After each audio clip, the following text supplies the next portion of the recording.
Buenos días, amados hermanos. Bueno, ¿cómo estamos de sonido? A ver, para verificar si estamos transmitiendo de manera correcta.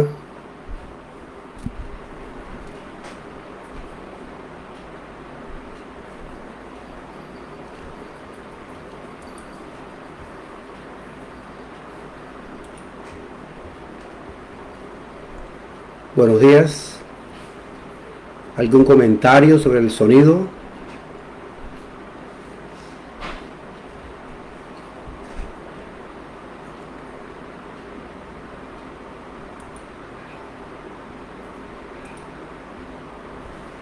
Bueno, muy bien. Hoy vamos a tocar un tema sumamente interesante y es el tema que quizás no nos gusta a muchos cristianos, y es el tema de la aflicción. Vamos a hablar sobre este punto en el día de hoy y esperamos que esta predicación y este tema que hemos preparado pueda ser de edificación para sus vidas. En el mundo tendréis aflicción. Título no muy agradable para muchas personas, incluyendo a un amplio sector de creyentes. Y es que cada fin de año muchas iglesias prometen el cielo y la tierra. Y hay que ser realistas con esto, mis amados hermanos. Por ejemplo, cerrando el 2019, abundaron en muchos púlpitos los mensajes de los modernos profetas declarando abundancia, cero enfermedades y éxito total para el 2020.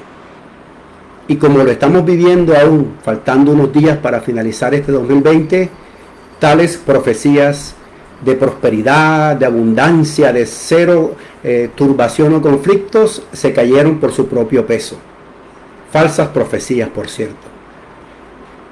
En Juan 16:33 la palabra de Dios es clara en un discurso casi de despedida que Jesús está emitiendo para sus discípulos. Juan 16:33 dice: estas cosas os he hablado para que en mí tengáis paz, dice Cristo. En el mundo tendréis aflicción. Repito, en el mundo, dice Cristo, tendréis aflicción.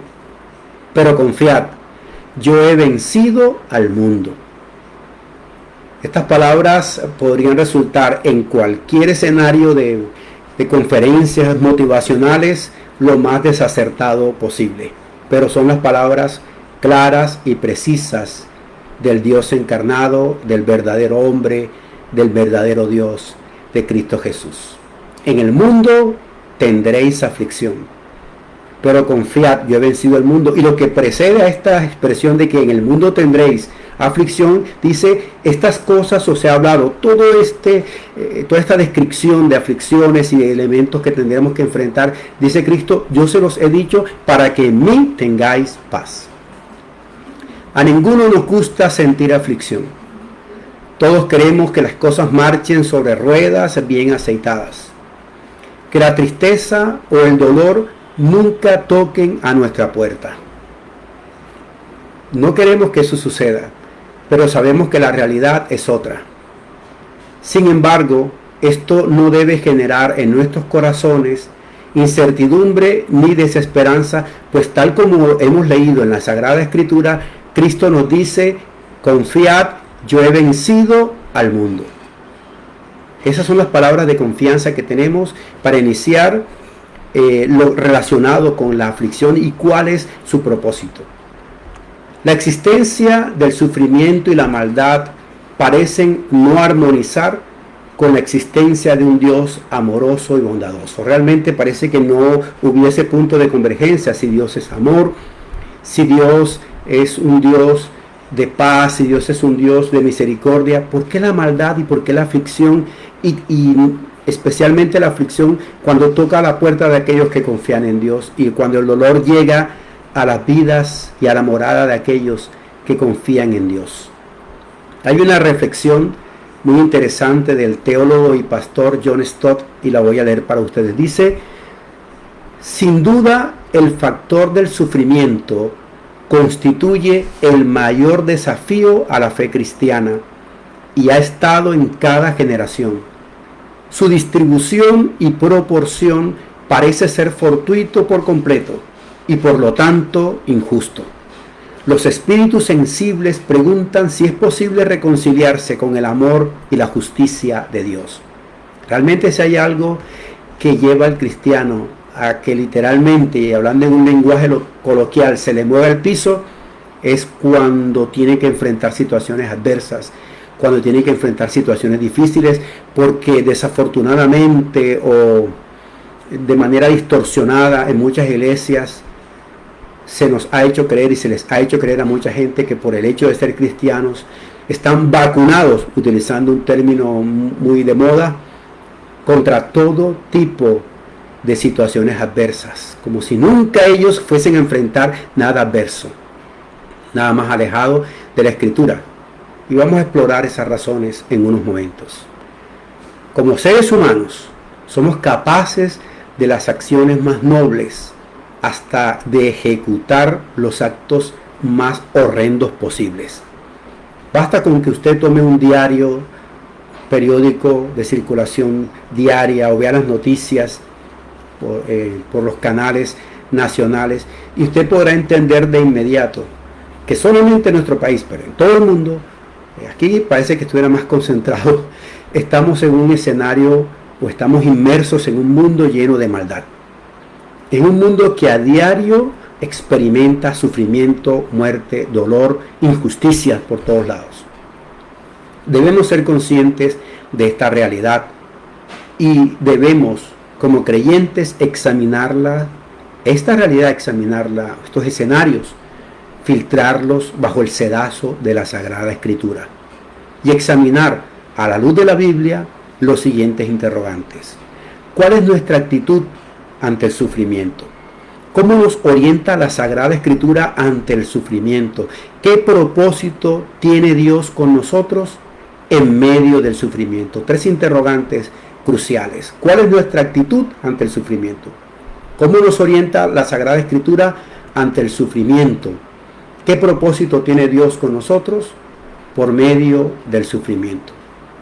En primer lugar, y tal como lo habíamos dicho al inicio, debemos entender que el sufrimiento, la aflicción, la adversidad, las tribulaciones son una realidad, y el cristiano no está exento de enfrentar esa realidad. Nadie quiere una vida con aflicciones o tribulaciones, y eso es contundente. Pero ¿qué es lo que se pregona en muchas congregaciones? Solamente daré un título para que usted se oriente. Pare de sufrir. Usted está llamado a la vida abundante, con propósito. Usted es el hijo preferido de Dios. Usted no le va a tocar ninguna plaga. A usted no le va a tocar absolutamente nada. Usted es de la Liga de la Justicia, el Capitán América. Dios ciertamente nos quiere bendecir. Ciertamente nos quiere bendecir, y Dios nos bendice. Pero el sufrimiento, amados, hace parte del orden de Dios. La idea no es que busquemos el sufrimiento, lo persigamos o estemos siempre en función del sufrimiento, porque Dios también nos bendice, y Dios nos bendice en grande. Pero no podemos hacer que nuestra vida se convierta en el núcleo en torno al cual orbite todo tipo de sufrimiento. Lo que quiero enfatizar y dejar bien claro es lo que la Sagrada Escritura nos dice. Por ejemplo, en 1 de Pedro 4, del 12 al 13, encontramos lo siguiente. ¿Qué dice la Sagrada Escritura? 1 de Pedro 4, 12 y 13. Queridos amigos, no se extrañen o no se sorprendan de las pruebas de fuego por las que están atravesando, como si algo extraño les sucediera. En cambio, alégrense mucho, paradójicamente lo que dice la Sagrada Escritura, alégrense mucho porque estas pruebas los hacen ser partícipes con Cristo de su sufrimiento, para que tengan la inmensa alegría de ver su gloria cuando sea revelada a todo el mundo. Un pasaje bastante extraño, un pasaje de muy poca predicación en muchos púlpitos, pero nos deja en síntesis una enseñanza nuclear y poderosa. No nos debemos sorprender y no nos debemos extrañar cuando el sufrimiento y la aflicción nos encuentren, cuando tengamos que estar frente a frente con la tribulación o la prueba de fuego. La decisión a tomar es la siguiente: o sufrimos con Cristo o sufrimos sin Cristo. Paradójicamente, cuando el sufrimiento llega a nuestra vida, es cuando, si somos realmente cristianos consistentes, nuestra intimidad con Dios se intensifica. Nuestra intimidad con Cristo se hace más sólida, se incrementa, se potencia, se relieva esa amistad y esa unión que tenemos con Cristo. Sin duda, el sufrimiento es algo que no queremos, pero sí estamos alejados de Cristo. Pero si no estamos en íntima comunión con Dios, si no ponemos a los pies de nuestro Señor aquello que nos angustia, aquello que está aprisionando nuestra vida, como cuando el cielo se vuelve de hierro y el suelo de hierro y el cielo de bronce. Allí, en ese escenario, cuando nos sintamos de esa manera, solo podemos depender de quien siempre hemos dependido y de quien nunca nos ha fallado, y es Cristo Jesús. Sin Cristo, el sufrimiento nos convertirá en despojos. Sin Cristo, los pilares en que nos apoyemos se van a caer en 1000 pedazos. Cristo es nuestra fortaleza y nuestra roca eterna en todo tiempo, en todo lugar y en toda circunstancia. Vamos a examinar a la luz de la palabra de Dios algunas razones. Hay muchas razones, pero las razones cruciales o principales por las cuales la tribulación y el sufrimiento pueden tocar a nuestra puerta. Vamos con calma en la Sagrada Escritura y que Dios nos hable en este día. Una de las razones por las cuales la tribulación y el sufrimiento, la aflicción, pueden tocar a nuestra puerta es cuando no hemos buscado esa aflicción o ese sufrimiento. Oído, atención. Cuando no hemos buscado eso, a veces la aflicción llega a nuestra puerta, a veces la aflicción llega a nuestra casa, a nuestras vidas, a la de nuestros seres queridos y por supuesto directamente a nosotros, cuando no hemos buscado esas aflicciones. ¿Cómo así, hermano? Miren, podemos perder un empleo, podemos enfermarnos, puede cambiar el escenario en torno al cual nos movemos, en el cual nos movemos. Por ejemplo, en esta pandemia, personalmente he tenido información directa de amigos, colegas que han fallecido, pastores que han fallecido, gente temerosa de Dios que ha fallecido, gente en mi barrio que ha fallecido. Y nadie, de pronto, algunos quizás se descuidaron, etcétera, pero ha llegado la muerte, ha llegado el dolor. Y quizás la gente no lo ha buscado directamente, ha llegado. Otros han perdido sus negocios, otros están enfrentando situaciones difíciles que no buscaron. En estos contextos nos damos cuenta que no somos inmunes al dolor y que esta es la realidad en la vida. Esta es la realidad de la vida. Primera Tesalonicenses 3, capítulo 3, versículos 2 y 3, nos llevan de la mano con una enseñanza crucial.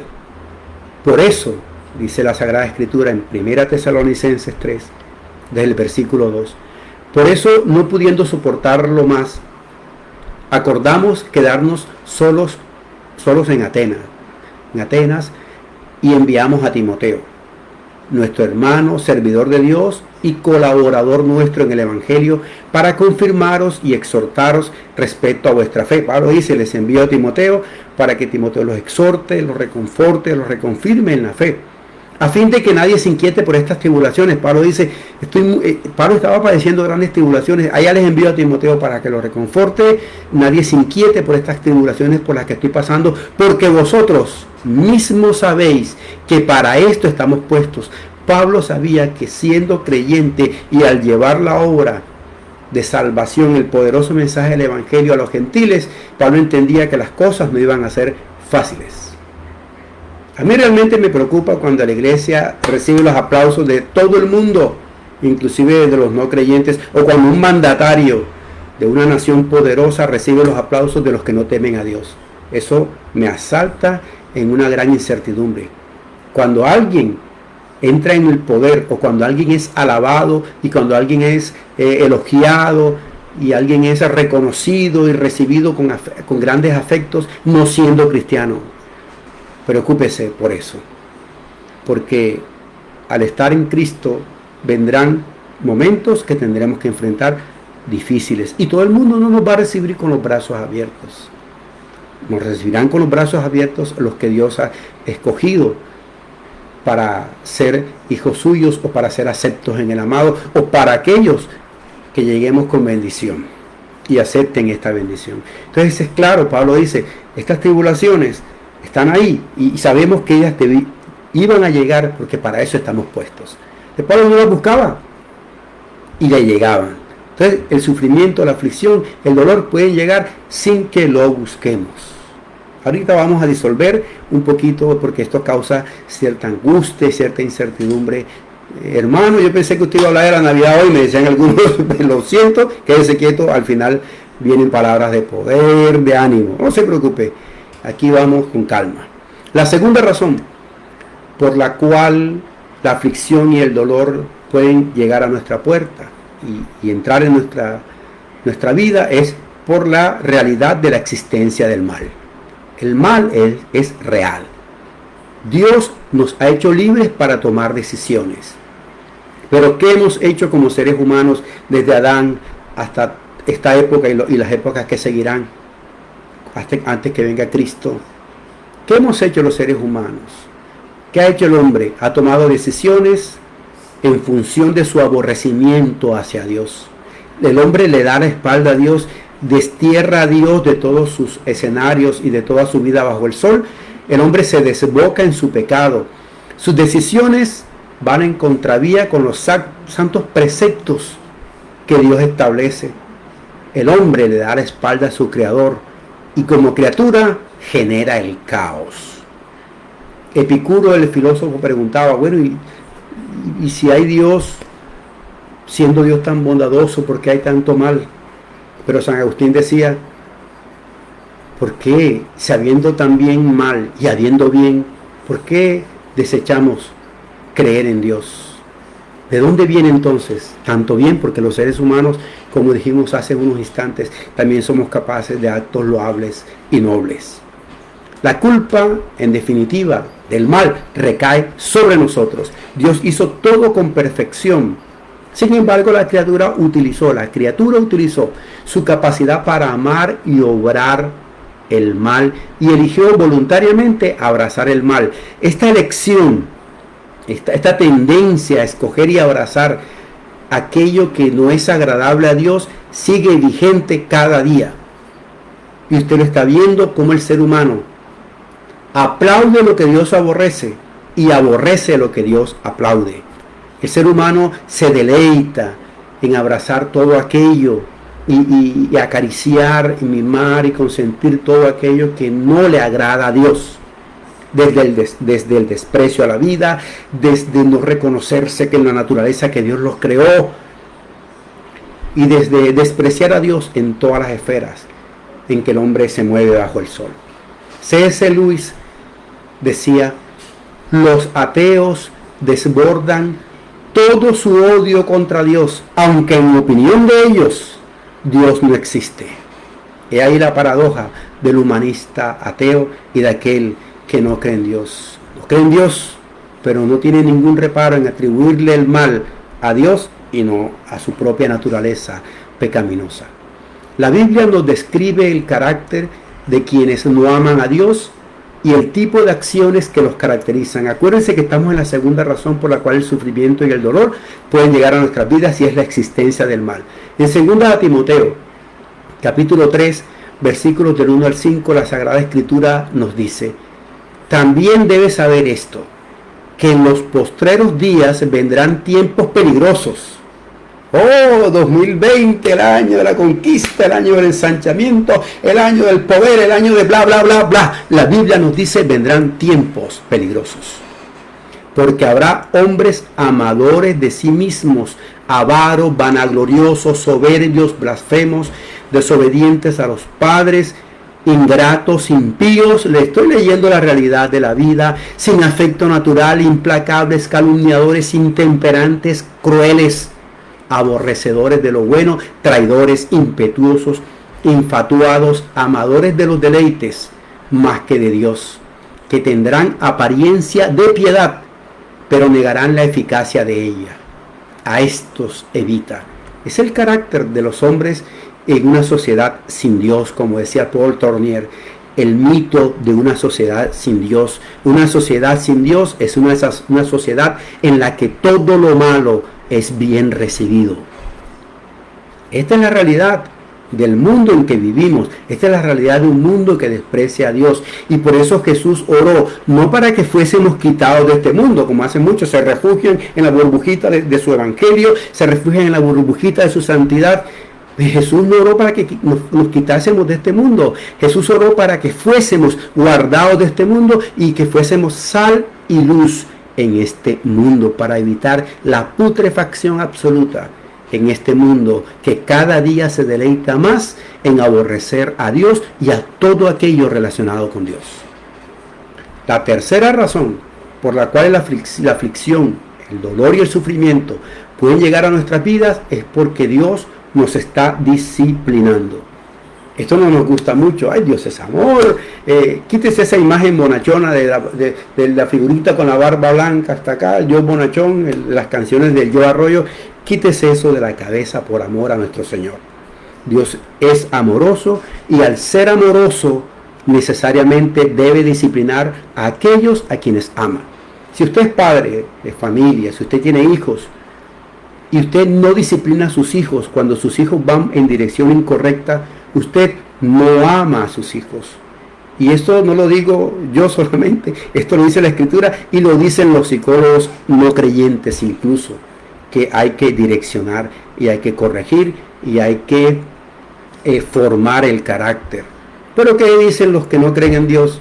Que están buscándose ya leyes absurdas porque ya los padres no pueden ahora corregir a los hijos. ¡Qué belleza! Eso es asunto de otro tema, pero como creyentes aceptamos que toda disciplina de alguien que nos ama en función de aquello, de lo malo que estemos haciendo, es una prueba del amor de esa persona hacia nosotros. Si ustedes soportan la disciplina, Dios los trata como a hijos. Hebreos 12 del 7 al 8 dice esto: si ustedes soportan la disciplina, Dios los trata como a hijos. ¿Acaso hay algún hijo a quien su padre no discipline? Dice Hebreos 12, 7. Pero si a ustedes se les deja sin disciplina, dice el versículo 8 de Hebreos 7, si ustedes se les deja sin la disciplina que todo el mundo recibe, entonces ya no son hijos legítimos, sino ilegítimos. Entonces la Sagrada Escritura es bien clara. Si no andamos en el camino correcto, Dios nos debe disciplinar. Porque no crean ustedes que si andamos en lo que no agrada a Dios, si nuestra vida es una vida que anda en sentido divergente con lo que es agradable a Dios, agradable a sus preceptos, estatutos, decretos, en disarmonía con lo que Dios establece, Dios no puede aplaudirnos. Dios no puede bendecirnos. El Salmo 66, 18 es bien claro: si en mi corazón hubiese mirado yo a la iniquidad, el Señor no me habría escuchado. Repito, Salmo 66, 18. Si en mi corazón hubiese yo mirado a la iniquidad, a la maldad, el Señor no me habría escuchado. Nadie quiere ser disciplinado. Nadie toma con agrado la corrección. Se requiere humildad para aceptar que necesitamos ser disciplinados, corregidos, orientados y conducidos por la senda correcta. Por naturaleza somos rebeldes y Dios debe actuar como un padre amoroso para enderezar nuestros pasos. Cuando Dios u otra persona nos corrijan con amor en función de algún desvío o pecado que estemos experimentando y explicitando, debemos sentirnos honrados de saber que hay alguien que nos ama, especialmente si es Dios quien nos corrige y nos disciplina. No esperemos la bendición de Dios si nuestros pasos van en contravía con lo establecido por Dios. Si la comunión que usted tiene con Dios ahora, en estos momentos en que me escucha, no es la mejor, amado mío, empieza a reflexionar. Empieza a reflexionar y empiece a acercarse de inmediato a Cristo. Vuelva a Cristo. no dé más golpes contra el aguijón. Acérquese a Cristo, ponga a los pies de Cristo sus cargas y Él se aliviará nuestras cargas, llevará nuestras cargas. Pero no piense que Dios pasa por alto nuestra vida pecaminosa. Esa es otra razón por la cual la aflicción puede llegar a nuestras vidas. Recogemos lo que sembramos. Dios nos quiere, Dios nos puede disciplinar. Y es importante que nos discipline por nuestras malas acciones, por nuestras malas decisiones, por nuestra tendencia a seguir en la ruta de nuestra naturaleza pecaminosa, que es proclive cada día y tendiente al pecado. Si hemos tomado malas decisiones en el pasado, si ahora mismo estamos recogiendo el fruto de malas decisiones, o si nos persigue la sombra de lo bueno o lo malo que pudimos hacer en el pasado, o sea, si hicimos algo malo en el pasado, ya sea en el área financiera, académica, familiar, espiritual, deje atrás todo eso y prosiga al blanco. Prosiga al blanco. Ponga sus ojos en Cristo. Hay personas que, pudiendo estudiar, no lo hicieron, por ejemplo. Y ahora se lamentan: si yo hubiera estudiado, si yo hubiera hecho esto, aquello. No puedes volver el tiempo atrás. Pero puedes de aquí en adelante proyectarte con Cristo y pedir sabiduría a Dios. Para de aquí en adelante proyectarte y accionar para que la bendición de Dios llegue a tu vida. No te puedes quedar en glorias pasadas y mucho menos en vida pecaminosa pasada. Nueva criatura es todo aquel que está en Cristo. Filipenses 3, del versículo 13 al 14, nos dice el apóstol Pablo: hermanos, yo mismo no pretendo haberlo alcanzado.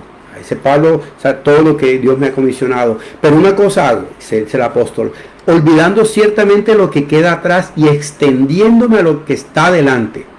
Prosigo a la meta, al premio del supremo llamamiento de Dios en Cristo Jesús. Deje usted de estar pensando en lo que no hizo, en lo que pudo haber hecho. Ahora usted está en Cristo y de aquí en adelante se proyecta.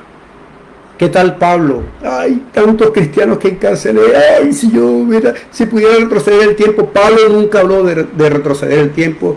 Y Pablo nunca habló de que ahora si estuviera atrás y no hiciera tal cosa. Pablo dice: me proyecto al blanco, dejo atrás, olvidando toda esta vida. Ya no es mi vida, ahora es mi vida en Cristo. Lo dejo atrás y me proyecto al blanco, puesto los ojos en Jesús, el autor y consumador de la fe. Por eso, hermanos, pongan un punto de corte en el nombre de Cristo con lo pasado. Usted es nueva criatura en Cristo. En cualquier punto donde se encuentra ahora, deje de estar pensando: si yo hubiera estudiado, si yo hubiera hecho esto, si yo hubiera hecho lo otro, incluso hasta algunos, yo no hubiera casado con esta persona que tienes ahí, es la persona que Dios te dio. Por Dios, por amor al Señor, proyéctese con plena confianza en Dios y ponga su mirada en Cristo y no permita que la aflicción, el dolor, la incertidumbre y la tribulación se conviertan en su Dios y ocupen el lugar que solo le compete a Cristo. Otra razón por la cual la tribulación, la aflicción, el dolor pueden llegar a nosotros es porque Dios está probando nuestro corazón.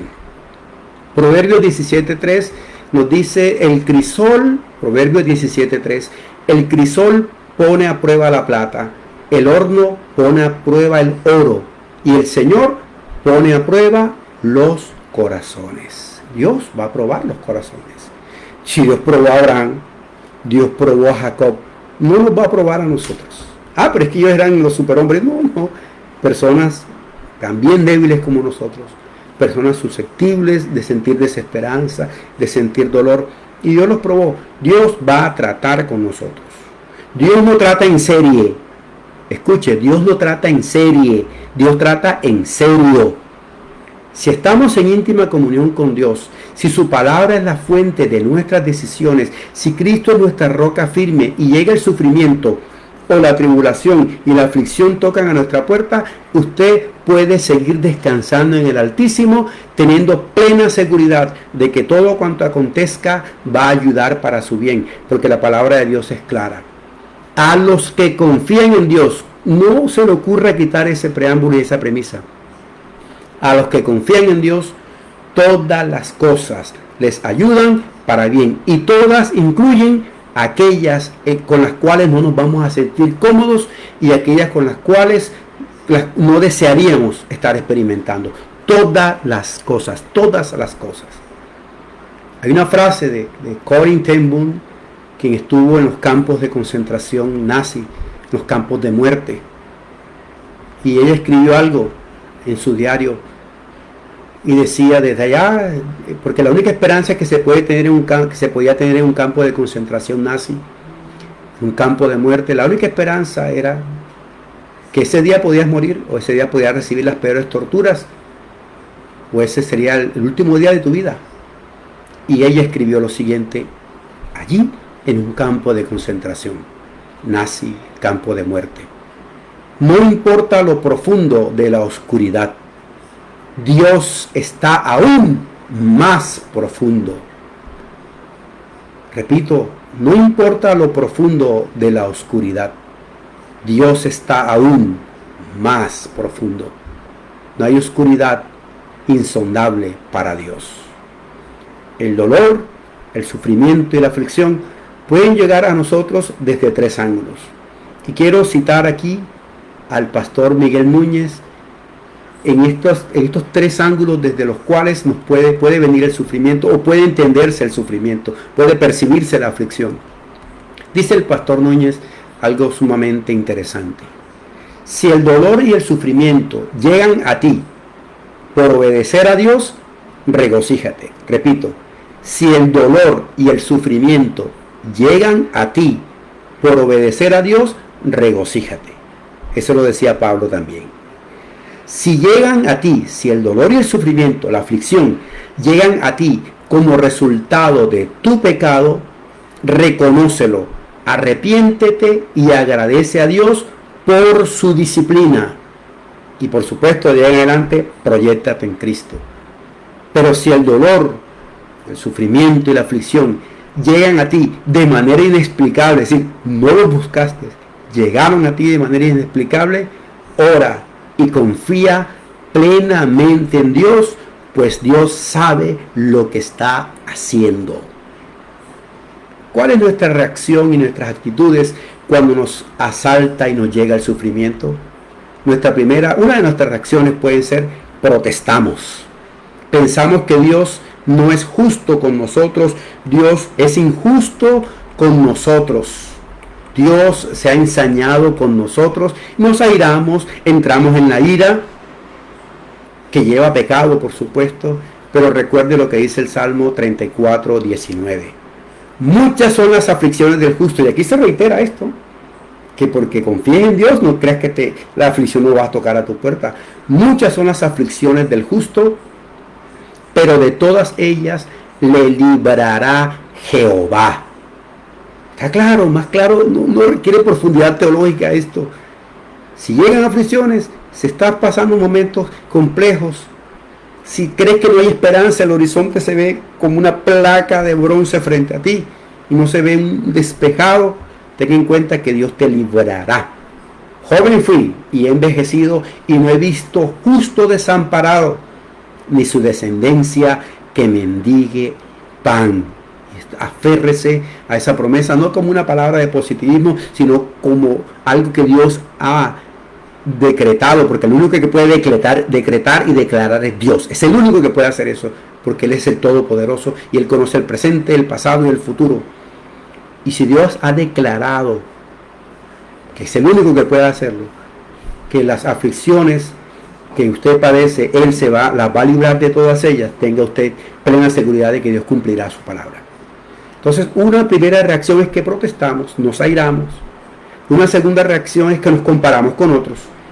El Salmo 49, versículos 16 y 17 nos dice: no temas cuando se enriquece alguno, cuando aumenta la gloria de su casa, porque cuando muera no llevará nada, ni descenderá tras él su gloria. Nunca usted se compare con nadie. Nadie, y es más, personalmente nadie tenga un concepto más alto de sí que aquel que Dios le ha dado conforme a su medida de fe, dice el apóstol Pablo. Es claro entonces que no podemos y no es bíblico compararnos con otros. Dios a cada uno nos tiene un propósito y a cada uno conforme a su misericordia nos va a tratar y nos va a llevar de poder en poder.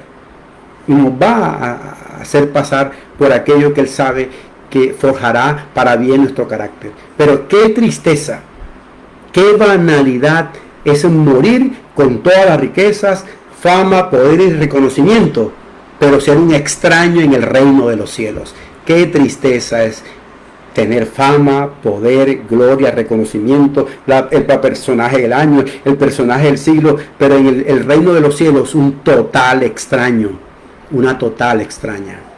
Esto, ¿de qué vale el hombre ganar todo el mundo si pierde su alma? Así lo dice claramente la Escritura.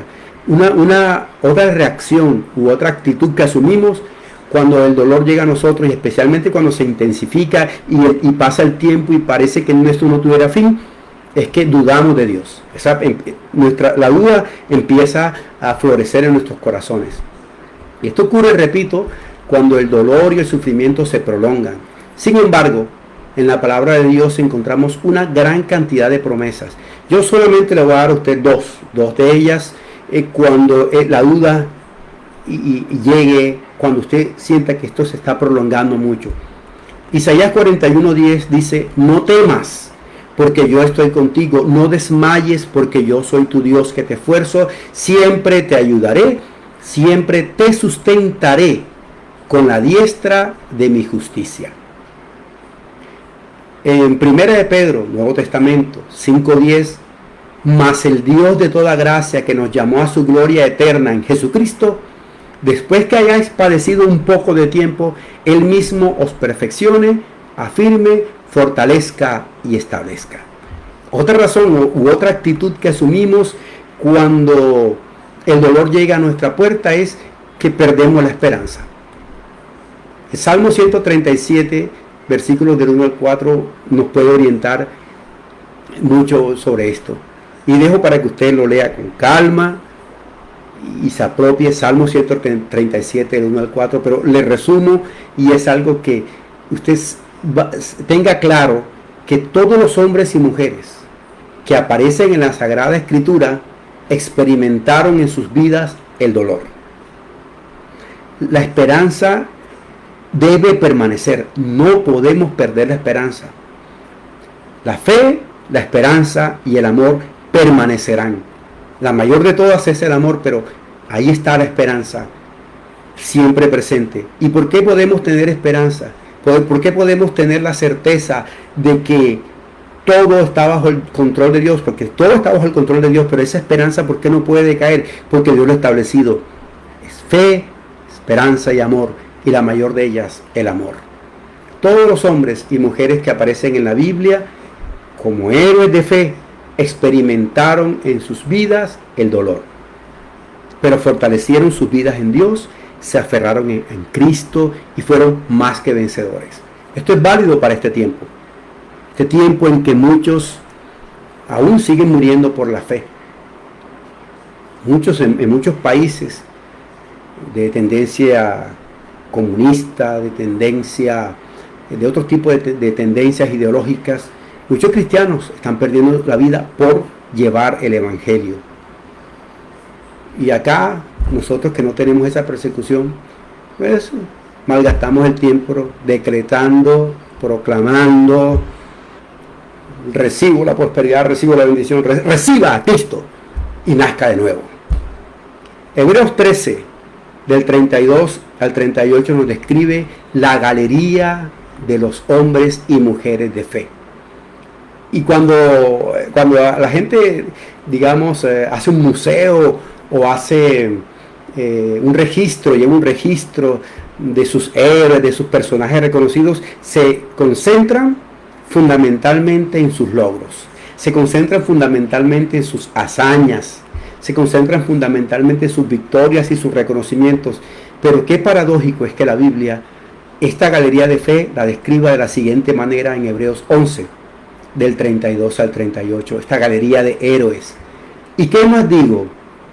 porque el tiempo me faltaría contando de Gedeón, de Barak, de Sansón, de Jefté, de David, así como de Samuel y de los profetas, que por fe conquistaron reinos, hicieron justicia, alcanzaron promesas, taparon bocas de leones, apagaron fuegos impetuosos, evitaron filo de espada, sacaron fuerzas de debilidad, se hicieron fuertes en batallas, pusieron en fuga ejércitos extranjeros. Las mujeres recibieron sus muertos mediante resurrección, mas otros fueron atormentados, no aceptando el rescate a fin de obtener mejor resurrección. Otros experimentaron vituperios y azotes, y a más de esto, prisiones y cárceles. Fueron apedreados, aserrados, puestos a prueba, muertos a filo de espada, anduvieron de acá para allá cubiertos de pieles de ovejas y de cabras, pobres, angustiados, maltratados. Y el versículo 38 le coloca un sello y una estampa con el oro más refinado.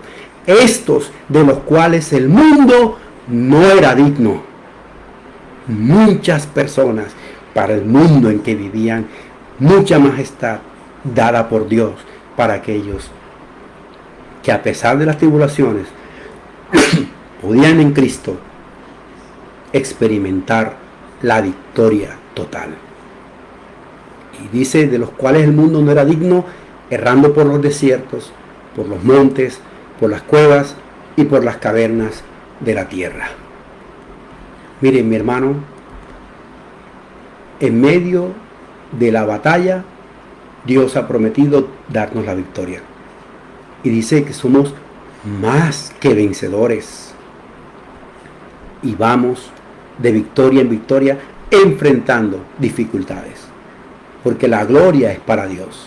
Si usted se ha alejado de Dios y la aflicción y el dolor son su compañía, escuche lo que voy a leer ahora para que en su corazón lo grabe. Si usted se ha alejado de Dios y la aflicción y el dolor son su compañía, en Deuteronomio 4, desde el versículo 25 al 31, hay aquí una poderosa promesa.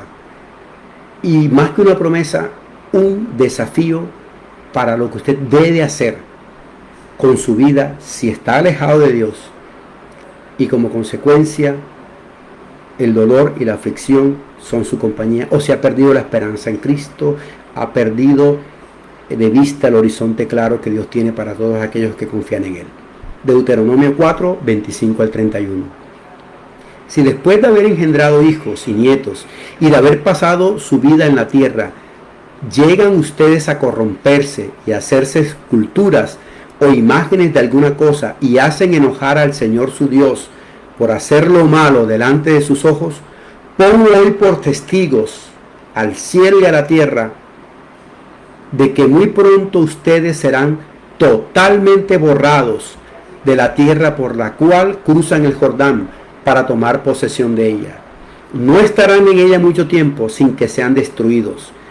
El Señor los esparcirá entre los pueblos y un reducido número de ustedes quedará entre las naciones a las cuales el Señor los lleva. Allí ustedes servirán a dioses de madera y piedra, hechos por manos humanas, incapaces de ver, oír, comer ni oler. O sea, un escenario de total aflicción y destrucción por apartarse de Dios. Pero en el versículo 19 se abre una puerta maravillosa. Dice el versículo 19, pero si estando allí, en esa condición y alejados del Dios eterno, si estando allí buscas al Señor tu Dios, lo hallarás, siempre y cuando lo busques con todo tu corazón y con toda tu alma. En los últimos días, si te encuentras angustiado y afectado por todas estas cosas, si te vuelves al Señor tu Dios y oyes su voz, Él no te abandonará, ni te destruirá, ni se olvidará del pacto que hizo con tus padres. Porque el Señor tu Dios es un Dios misericordioso. Quiero finalizar leyendo algo sobre el dolor y la aflicción escrito por el gran teólogo y un siervo de Dios, el pastor John Stott, que personalmente me toca mucho y lo voy a leer para ustedes. Stott escribió: nunca hubiera creído en Dios si no fuera por la cruz.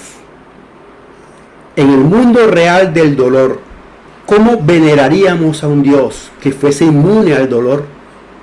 He visto la estatua de Buda con sus piernas y brazos cruzados, con sus ojos cerrados y una ligera sonrisa dibujándose alrededor de su boca, con una mirada distante en su cara, indiferente a las agonías del mundo.